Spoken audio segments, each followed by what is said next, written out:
Good evening. Very good evening. Thank you so much for granting the opportunity of an interview.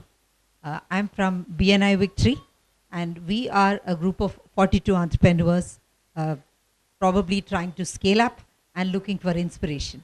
And we have heard a lot about you, and that is why we are here. For your information, we are meeting here Mr. Angelo Rajesh Athayr is the founder, chairman, and managing director of St. Angelo's Professional Education. And this institution has got about 11 branches in Mumbai, and there are about 10,000 students. It is even twinning courses where they have courses running with New Zealand, Australia, and several other countries, and they have tie up with universities throughout India. Now, back to Mr. Agnello. Now, BNI Victory has got, as I told you, about 42 entrepreneurs who are looking for inspiration. And we would like to know from you how you began. How did the inspiration come? Well, the inspiration was always that never get bound into situations, don't get into the employee format. Always try to think like an employer, try to become an entrepreneur, because wealth creation can happen only through that. And wealth creation does not necessarily mean only making money, but it also means creating opportunities for others. Right. I myself have been an ex-BNI member, and I understand the value of BNI. It is something which is mandatory for every entrepreneur to get into the BNI process. It really shapes you well as an entrepreneur and develops an attitude of giving to the others. And only when you give do you get, and when you get it in multifold. So I was always inspired to be an entrepreneur, and I'm very happy that I chose that route. And inspiring entrepreneurs is something which every entrepreneur should do, and I too do my bit. Excellent. I see that there is a lot of passion about being an entrepreneur, because I recently read that you had addressed a group of students about this, and we had a talk about it also. So you are inspiring students to become entrepreneurs. There is a lot of passion about it. So what is it that builds that passion within you? The joy of giving, and we need to understand one fact: business is nothing but making people's life easy. And how can you do that? You can do that by becoming an entrepreneur.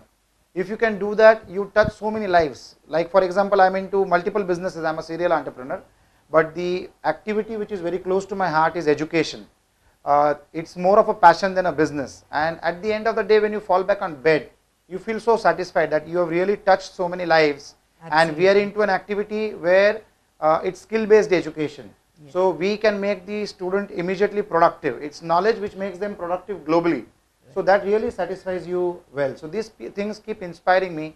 Any part of the world that I travel to, absolutely to unknown corners of the world, and I've bumped into a student of mine. And that feeling when you come across a student whose life has been touched because of your sincere efforts, Absolutely. it cannot be valued in terms of even dollars, even if it is rising so quickly Yes. these days. Absolutely. Absolutely. We talk about passion, we talk about building lives, you talked about making life easy for others. But how about your own life? Because lots of students come up with this question that, okay, I become a business person, but then people at home are not happy. Their life is not easy because I'm taking a risk. So if you want to build a business, if you want to scale up, what are the considerations that you must take so that you don't put people who are depending on you into that kind of a non-comfort zone? It's a mind game. Basically, our culture, in India, the culture is not of entrepreneurship development. Yeah. In India, it's more of a culture of getting a government job, getting a secured job. Even people get married comfortably if they have got a fixed source of revenue. Right. So people, parents of daughters, they don't want their daughters to get married to people who have got uncertain revenues. Right. It's a wrong mindset. I think as entrepreneurs, an entrepreneur is also a teacher in the society. He needs to teach the right aspects about entrepreneurship to the people around him, so that he inspires other parents to develop their children as entrepreneurs. I know one thing for sure, that no individual, no family, no society, no country can ever develop unless and until they don't have a large percentage of their population as entrepreneurs. Absolutely. Every successful country in the world has a very large percentage of their population who are entrepreneurs, and that's how they have created wealth not only for themselves, it ultimately adds up to the total GDP of the nation. Absolutely. So India has a long way to go. Our parents in this country need to be counseled. They need to be brought into organizations and shown how much it can help a child's future to transform not only that one individual's life, but one successful individual can change the lifestyle of his family, of the society, of his village, of everything. Absolutely. So I think entrepreneurship is something wherein people at large need to be educated about how easy it is to be an entrepreneur. It's just that one positive thought that needs to be there, which might motivate a family to encourage their children to get into entrepreneurship. Let them back up us as parents and tell the children that you take the risk. If you fail, we are still there to protect you. You will still have a shelter over your head and you will still get 3 times meals in a day. That as parents we can assure you. And that is the kind of assurance I got from my parents. The moral support. So that moral support is absolutely required. It's a great thing. Yes. Absolutely. Also, probably somewhere the mindset that okay, what is actually risk? When you started this organization, probably there would have been a lot of unknown factors. They all appear as risk, but unknown territory could also be an opportunity. So, how do you make youngsters understand that? In business, there is no risk. People say there is risk. Business is all about risk. More the risk, better the profits. Higher the risk, bigger the business. Nothing of that sort. It's all a calculated move. You need to be calculating what you're doing. In a job, you're secure because if there is a loss due to your activity, your boss bears the brunt and not you. The only difference is if you commit a mistake, then you face the brunt and you need to consider it as tuition fees. So if you make a mistake once, you'll not make the same mistake again. It is, you need to be, see, life is a game. Business is a very interesting game. Every game has got its own rules. In a football, you can't pick the ball, you need to kick the ball. In a handball, you can't kick the ball, you need to pick the ball. Yeah. So every game has rules. Business also has its rules. If you follow those rules, there is absolutely no risk. Business is the only format where your efforts are directly proportionate with your returns. You need to associate with the right people, you need to have the right business plan in place, you need to do the right planning, you need to put in the best efforts, and you see magic happening. Excellent. So you would say that there's no risk, Absolutely provided you approach with the right mindset. Provided you study the opportunity well. Well, absolutely. And you know your strengths and weaknesses. 100%. Introspection is one of the first things that any entrepreneur should do. Any entrepreneur is not a master of everything that needs to be done in a business. So he needs to do his own SWOT analysis. If he does his own SWOT analysis, he knows his strengths. Yeah. So capitalize on that. And he knows his weakness. So make sure you cover it well. Yeah, and how do you cover your weakness? How do you cover your weakness? By aligning and by associating with people whose strengths cover your weaknesses. So these are collaborating days. There is no competition anymore. Right. You are going to work in a very collaborative environment. You just need to get associated with the right people, and the right people is as important as you getting married. Absolutely. You get married to a wrong person, your life is messed up. Similar in business. You get associated with the wrong people and your business is messed up.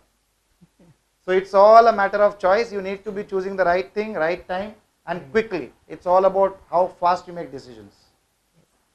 And probably when you talk about taking decision fast and making the right decisions, there is a dichotomy there. You say that okay, I have to take a quick decision and also I have to make the right decision.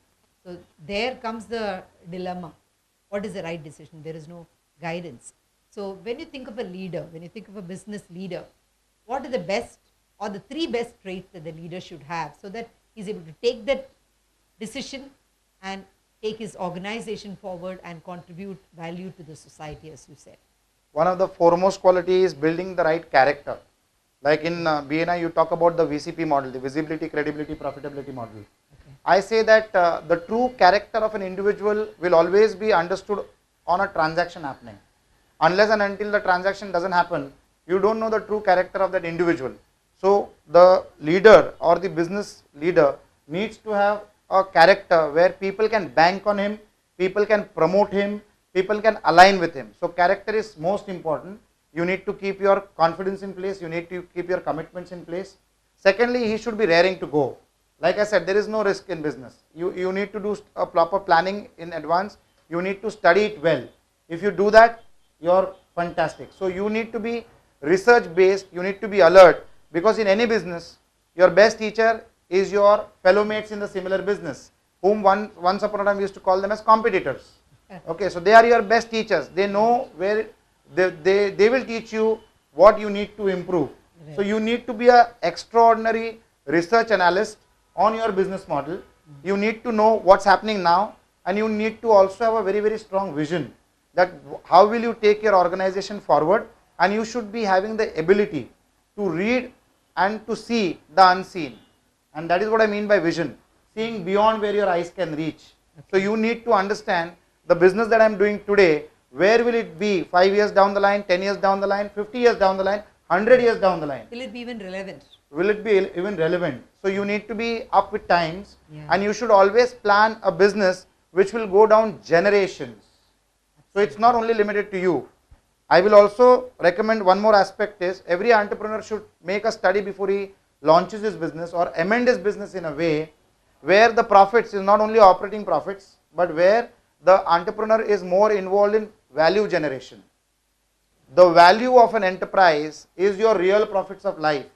So tomorrow your enterprise should be valued at 1000 crores, 2000 crores, 10,000 crores, and that should pass on as a legacy to your next generation so that they can further take it forward.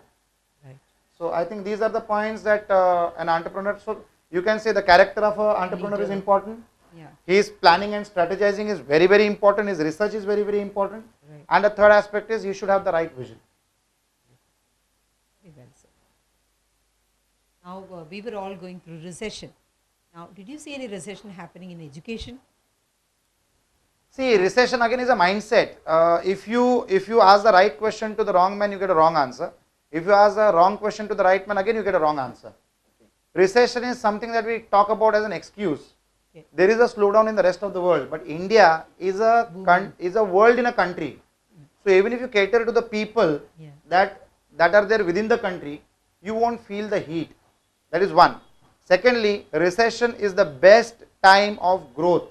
So it's the- Everybody is grounded, everybody is humble, everybody needs you. Yes. When there is no recession, your value is zero because there are 1000 people like you doing the same thing. Yeah. Whereas in a recession, people look out for people who can satisfy their needs. Right. So recession is a God-sent opportunity. There is a turn. So in this turn, all the people who are not doing well get an opportunity to get going. Going. Okay. So get stronger in recession, expand, grow. The best decisions of my institution, my organization and my business have always happened when people talk about recession. Okay. So these words, I don't pray for them, but I like these words. Excellent. So, when the whole world sees it at recession, you are able to see that this is the time when you can prove yourself.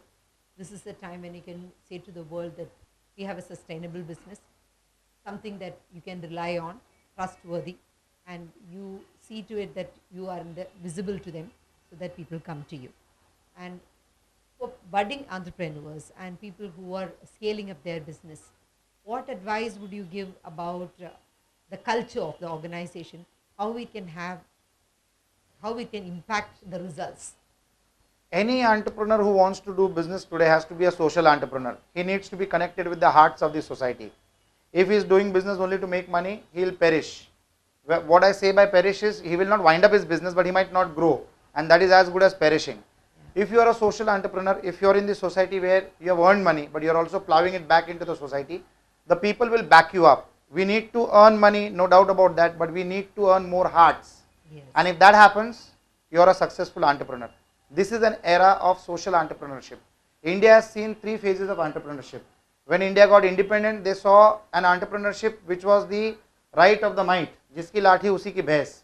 People made money on the strength of their muscle power. Then came the period where intelligent people made a lot of money, and that is when the IT boom took place in India. Right. Now is an era for the next 100 years where there will be social entrepreneurship that will develop in this country. Social entrepreneurship is nothing but doing business with a sharp mind which is absolutely well connected to your heart. So you think with your mind, take decisions with your heart, serve the society and still make money. Making profits is not a crime. Abnormal profits is definitely a crime. So when you make normal profits, you still grow, you distribute your additional profits to the people and they throng to you. You will never face a recession, you will never be alone, and the whole society will back you up. You don't need anybody else if you have got your customers backing you up. Absolutely. So, understanding the pulse of the people, that is very, very crucial for your success. Absolutely. If you talk about understanding the pulse of the people and going playing to the gallery or doing things which are suitable for the mindset of the people, changing according to the times. Also, we see that there is a lot of unethical demands that are made on businesses. So, how do entrepreneurs face this? What has been your experience?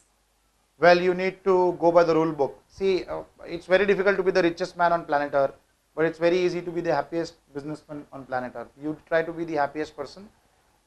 Never try to do any hanky-panky in your business. There are some inevitables which need to be done to a very particular extent, not to go beyond it, because people might not know what you're doing, but at least every day you know what you're being doing. So you need to be as ethical as possible. People who are ethical, people who stick by their principles will always be winners at the end of the day. At the end of the day, I can only say one thing, that when the entrepreneur will take his last breath, we don't know how much money he would be having in his bank account. But the entrepreneur should have served through his business and through his actions to an extent where the area in which he lives should definitely have a traffic jam, and that's his wealth. That's the people that he has earned through his actions of doing business. Yeah. I don't believe in the richest man concept. I believe in the happiest man concept. Absolutely. Absolutely.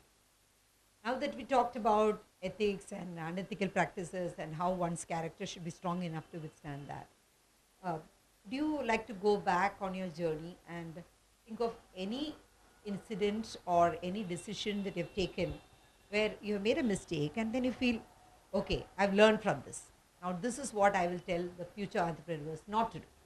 Is there anything like that you would like to share with us? Well, every business teaches you some things, and what I learned from my business is I'm in the services domain. Like all of our entrepreneurs who are watching probably are either into services or into products. Absolutely. I would like to share one experience which has been bitter for me, which I'm sure others should not face the same things, that we grew because of franchising. In fact, once upon a time I was an authority on franchisor-franchisee relationships. Okay. And I have realized that when you are in services business, never ever franchise, because services can never be franchised. And if you are in a product business, you should always franchise. You cannot grow without franchising, because in a product business, you manufacture the product, so you have control over the quality and the ultimate delivery of the product. Right. Whereas under the services sector, your franchisees will always try to cut corners. Right. Franchising is a business like giving your daughter away in marriage. You really need to understand where she is going.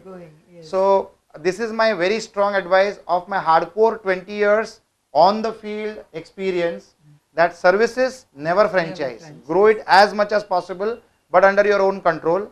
And products, always franchise. Grow wherever you can reach in the shortest possible time. That's because you can be true to your whatever commitment. Ultimately, Right. it's all about customer service and customer satisfaction. Right. In services, if you franchise and if your customer is not satisfied, Absolutely. then what Your is getting name and spoiled images. is your reputation. Absolutely. Absolutely. Thank you very much. BNI Victory thanks you. Signing. The pleasure is all mine, and I'm sure, as the name suggests, BNI Victory, I'm sure all victorious entrepreneurs, 42 in numbers as on date, which I'm sure will swell, will grow, will be victorious in whatever businesses they are doing. I wish them all the I wish them all the best, and may the Lord Almighty bless them. Thank you.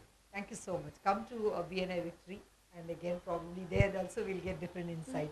It will be a pleasure, and I'll always be a part of any activity that can encourage, motivate, and support the growth of one entrepreneur or n number of entrepreneurs. I'm always there.